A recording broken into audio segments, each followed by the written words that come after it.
اور ہزکیہ نے کیا کیا تھا؟ پہلی بات یہ کہ وہ خدا کے گھر میں گیا، مطلب اس نے خدا میں پناہ لی. یہ پہلا قدم تھا اور یہ بہت ہی اچھی بات ہے.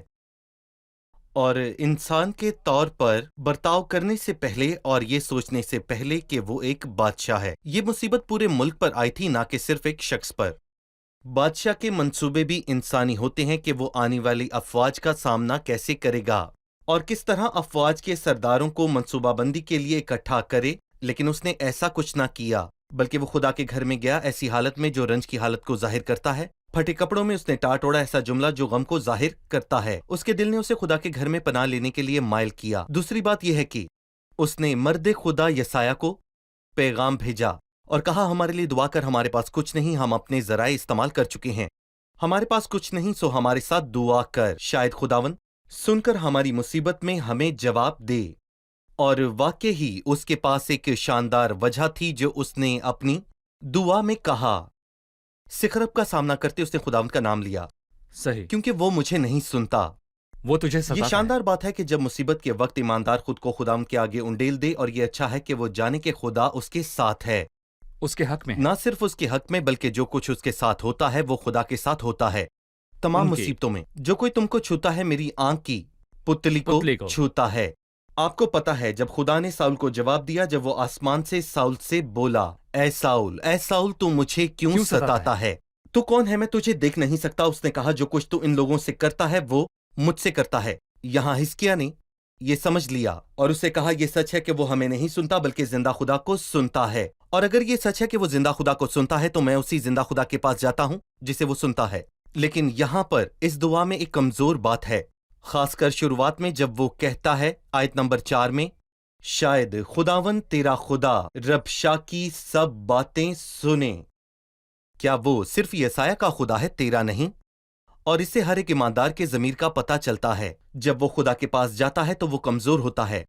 آپ پہلے یوحنا کی 3 آیت سے واقف ہیں، اگر ہمارا دل ہمیں مجرم ٹھہراتا ہے تو خدا ہمارے دل سے بڑا ہے، اور جب ہمارا دل ہمیں الزام نہیں دیتا تو ہمیں خدا کے سامنے دلیری ہو جاتی ہے اس کے پرانے رویے کے باعث جس کا کوئی نتیجہ نہ نکلا، جس نے اس سے خداوند کے گھر میں سونا اتروا کر بادشاہ کو بھیج دیا.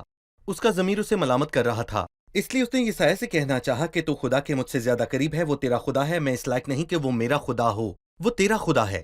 لیکن کیا ہزکیہ وہ تیرا بھی خدا نہیں ہے؟ جب ضمیر ملامت کرتا ہے، اگر ضمیر ملامت کرنا بند کر دے تو انسان خدا کے لیے پابند نہیں ہوتا. وہ تھوڑا سا شرمسار تھا. ہم سب کو یعقوب تو یاد ہی ہوگا، اور پیدائش 48 میں وہ ایک اچھی بات کہتا ہے جب وہ خدا کی بات کرتا ہے. وہ خدا جس نے ساری عمر آج کے دن تک میری پاسبانی کی، اس سے پہلے بھی وہ کچھ کہتا ہے، میرے باپ ابراہم اور اسحاق، لیکن وہ اپنی بات نہیں کرتا، وہ نہیں کہہ سکتا. اس نے میری پاسبانی کی، وہ مجھے نہیں چھوڑے گا. اس نے مجھے آسودہ کیا. لیکن جب بات چلنے کی آتی ہے تو میرے باپ ابراہم اور اسحاق نے خدا کے ساتھ چلنے کا اپنا دور پورا کیا.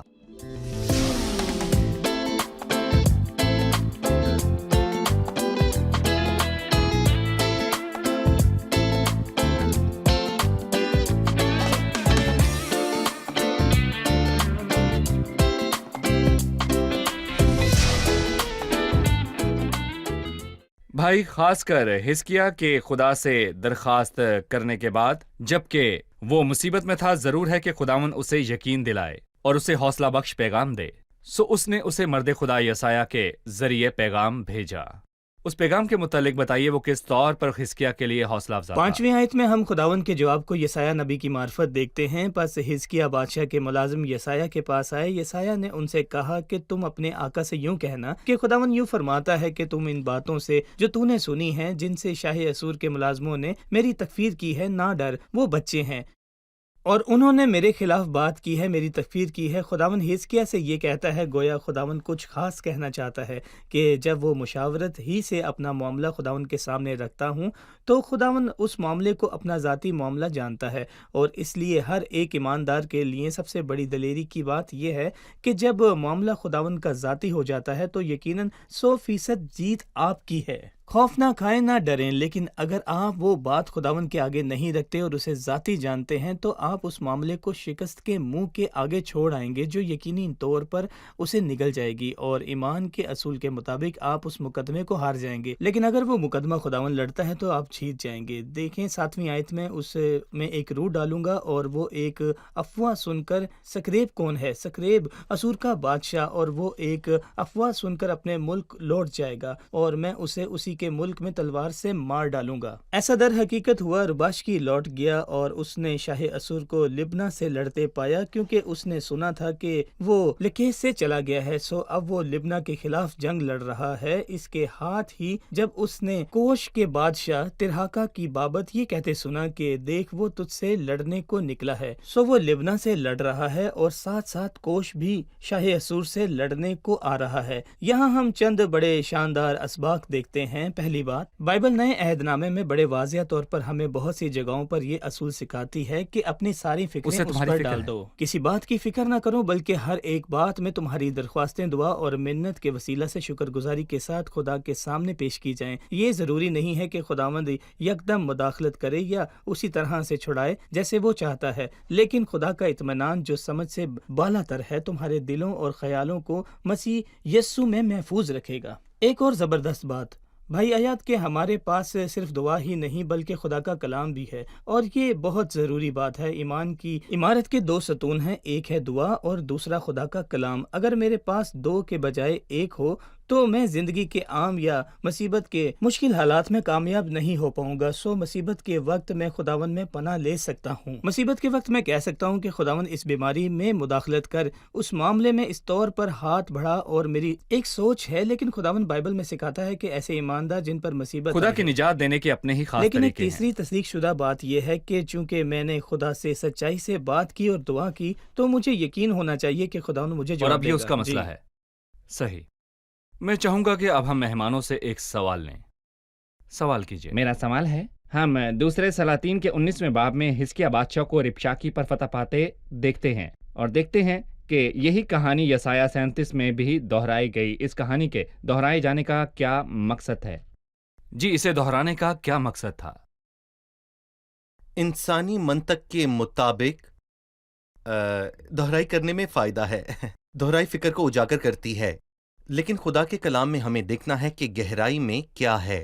لیکن صرف یاد دہانی کی غرض سے نہیں، بے شک یہ بھی ضروری ہے، لیکن انجیل میں بہت سی باتوں کو دہرایا گیا ہے، لیکن اس کے باوجود جب بھی انہیں لکھا گیا ان کا مقصد بالکل مختلف تھا۔ لہٰذا خدا کے کلام میں جب بھی کوئی بات ایک جگہ لکھی گئی اور پھر وہی بات کسی دوسری جگہ لکھی گئی تو یقیناً پہلی جگہ اس کا مقصد کچھ اور دوسری جگہ کچھ اور تھا۔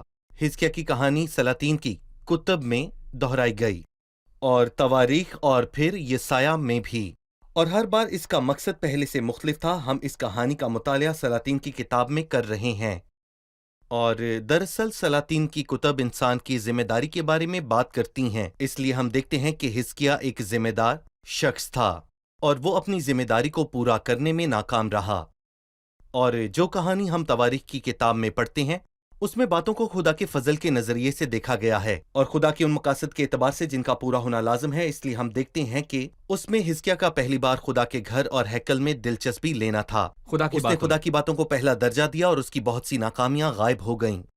یسایہ میں یسایہ ساری کہانی کو بیان نہیں کرتا، بلکہ وہ صرف سخرب سے شروع کرتا ہے کہ اس نے حملہ کیا اور حزقیہ پر چڑھ آیا، اور شاہ اسور کا حزقیہ کو دھمکانا کہانی کا آغاز یہاں سے ہوتا ہے، اور پھر لوگوں کا رویہ، اور پھر بابل، اور پھر جو کچھ اس نے کیا وہ۔ اور میں یہاں پر یہ بھی کہنا چاہوں گا کہ یہ سب کچھ ان باتوں کے حوالے سے ہے جن میں نبوتی پہلو ہے۔ کہانی میں حزقیہ کی موت کی دھمکی، پھر اس کی جان کا خطرہ حزقیہ یہاں قوم کو پیش کرتا ہے جو مکمل طور پر ختم ہو چکی تھی، مر چکی تھی، لیکن بحالی کا ایک کام پورا ہوا۔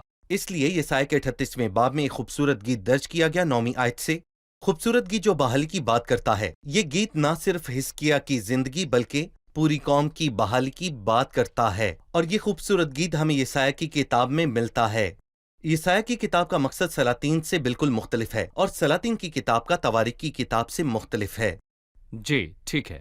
کچھ اور بھی جو خوفناک پیغامات ملتے ہیں جب وہ 10ویں آیت میں کہتا ہے کہ شاہ یہودا حزقیہ سے یوں کہنا کہ تیرا خدا جس پر تیرا بھروسہ ہے تجھے یہ کہہ کر فریب نہ دے کہ یروشلم شاہ اسور کے قبضہ میں نہیں کیا جائے گا۔ دیکھ تو نے سنا ہے کہ اسور کے بادشاہوں نے تمام ممالک کو بالکل غارت کر کے ان کا کیا حال بنایا ہے، سو کیا تو بچا رہے گا؟ کیا ان قوموں کے دیوتاؤں نے ان کو جو زان اور ہاران اور رزف اور بنی عدن جو تلسار میں تھے جن کو ہمارے باپ دادا نے ہلاک کیا چھڑایا، حمات کا بادشاہ اور عرفات کا بادشاہ اور سحر سفروائم اور ہنا اور اوا کا بادشاہ کہاں ہیں وہ بار بار کے پیغامات جو خوف کو برپا کرتے ہیں؟ میں دشمن کی اس چال کے متعلق جاننا چاہوں گا جس سے وہ ایمانداروں کے دلوں میں زمانوں سے اب تک خوف پیدا کر رہا ہے۔ آج تک ہمیں دھمکی آمیز پیغامات موصول ہوتے ہیں جو نفسیاتی جنگ ہے جس سے ایک ایماندار کا بھروسہ ڈگمگا جاتا ہے کہ وہ کیا کرے گا۔ جیسا کہ آپ نے کہا کہ یہ نفسیاتی جنگ ہے، اور آج تک یہ باتیں ہوتی ہیں کہ اگلے ہفتے یا اگلے ماہ ایسا ہوگا، تباہی آئے گی، ایسا ہوگا۔ جو سوال ہمیں خود سے کرنا چاہیے، جس کا جواب حزقیہ نے اپنے رویے سے دیا، جو ایک ایماندار کا رویہ ہے کہ کون طے کرتا ہے کہ دنیا میں کب کیا ہوگا، یہ سوال اہم ہے۔ کون حکومت کرے گا؟ شاہ اسور ایک زبردست بادشاہ تھا، اور جو کچھ اس نے کہا وہ محض صرف باتیں ہی نہیں ہیں جو آج کے زمانے میں ہمارے معاشرے میں لوگ بول دیتے ہیں یا کرتے ہیں یا کچھ الفاظ کھول دیتے ہیں۔ بالکل ایسا کچھ بھی نہیں ہے۔ واقعتاً وہ ہوا باتیں تھا۔ واقعہ ہوئی تھی، وہ سچ تھا، کوئی جھوٹا دعویٰ نہ تھا بلکہ حقیقت تھی۔ لیکن اس کے باوجود چاہے شاہ اسور سخریب کتنا بھی بڑا بادشاہ ہے اور بھلے ہی وہ کتنا ہی زوراور ہوگا، وہ خدا کے ہاتھ کا ایک اوزار جس سے وہ اپنے کام کر لے گا۔ خدا ہے جو اس دنیا کے معاملات و حالات پر اختیار رکھتا ہے، یہاں تک کہ اسرائیل کی کمزوری کے دنوں میں بھی، اسوری بادشاہت کے دنوں میں بھی، جنگ کے دنوں میں بھی، پریشانی کے دنوں میں بھی، بھائی عیاد دہشت گردی کے دنوں میں بھی ہمیں سچائی کو جاننا چاہیے کہ اختیار آسمانی ہے، حکومت آسمانی ہے۔ ہمارے خدا کا اختیار ہی ہر جگہ ہے، ساری چیزوں پر اور لوگوں پر اور بیکار لوگوں پر اور خود ابلیس پر۔ یہ بات حزقیہ کے شاندار رویے میں نظر آتی ہے۔ حزقیہ نے کیا کیا؟ ہم 14ویں آیت میں پڑھتے ہیں، حزقیہ نے ایلچیوں کے ہاتھ سے نامہ لیا اور اسے پڑھا، اور پھر زبردست اس نے سرداروں سے بات نہ کی، نہ ہی اس نے کچھ کیا، اور حزقیہ نے خداوند کے گھر میں جا کر اسے خداوند کے حضور میں پھیلا دیا۔ اس نے اسے خداوند کے حضور پھیلا دیا، گویا وہ کہہ رہا ہو، خداوند ہم ان لوگوں کا سامنا کرنے کے لائق نہیں ہیں، وہ بڑے اور طاقتور ہیں، لیکن تو سب سے بڑھ کر ہے، کیونکہ اعلیٰ احکام ہی اختیار اس کا احکام ہے۔ اس کے ہیں۔ جی، سب اختیار اس کا ہے، تو ہی اختیار اس کا اکیلا ہے۔ زمین کی سب سلطنوں کا خدا ہے، تو ہی نے آسمان اور زمین کو پیدا کیا۔ اے خداوند کان لگا اور سن، اے خداوند اپنی آنکھیں کھول اور دیکھ۔ گویا وہ اسے کہنا چاہتا ہے کہ خداوند جب تو ایک بار دیکھ لیتا ہے، سن لیتا ہے، تو فیصلہ کر لیتا ہے، تو یہ معاملات میدان جنگ میں گھنٹوں لڑ کر نہیں بلکہ دعائیہ جگہوں پر ہی حل ہو جائیں گے۔ اور در حقیقت بھائی عیاد، نہ صرف یہ معاملہ بلکہ ہر ایک معاملہ جس کا سامنا ہمیں دنیا میں ہوتا ہے، دعا سے حل ہوتا ہے۔ ہم ایک وقفے کے بعد واپس آ کر مطالعے کو آگے بڑھائیں گے۔ عزیز ناظرین، ایک چھوٹے سے وقفے کے بعد دوبارہ ملاقات ہوگی۔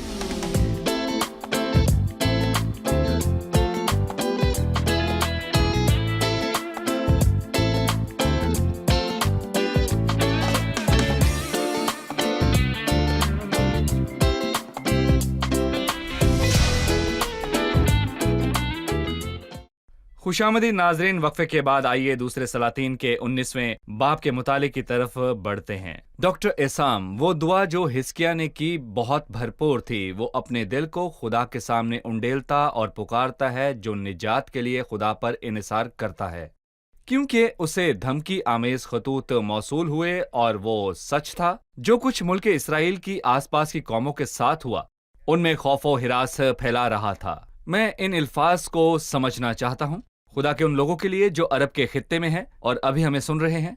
وہ ہر روز خوف و ہراس میں جیتے ہیں۔ میں کہنا چاہوں گا جو کچھ شام، مصر اور عراق میں ہو رہا ہے، جو بھی عرب کے خطے میں اس وقت ہو رہا ہے، اور روز دشمن کی طرف سے پیغامات موصول ہوتے ہیں، اور ابلیس مسیحی ایمانداروں کے دلوں میں خوف و ہراس کا بیج بو رہا ہے کہ تمہارا مستقبل تاریک ہے۔ فلاں ملک میں جو کچھ ہوا ایسا ہی تمہارے ساتھ بھی ہوگا، تمہارا مستقبل تاریک ہے، تمہارا خدا کہاں ہے؟ تمہارا خدا کہاں ہے؟ تم کہتے ہو کہ تمہاری مصیبتوں میں تمہارے ساتھ کھڑا ہے، کیا وہ عراق، شام یا مصر میں ایمانداروں کے ساتھ کھڑا ہوا؟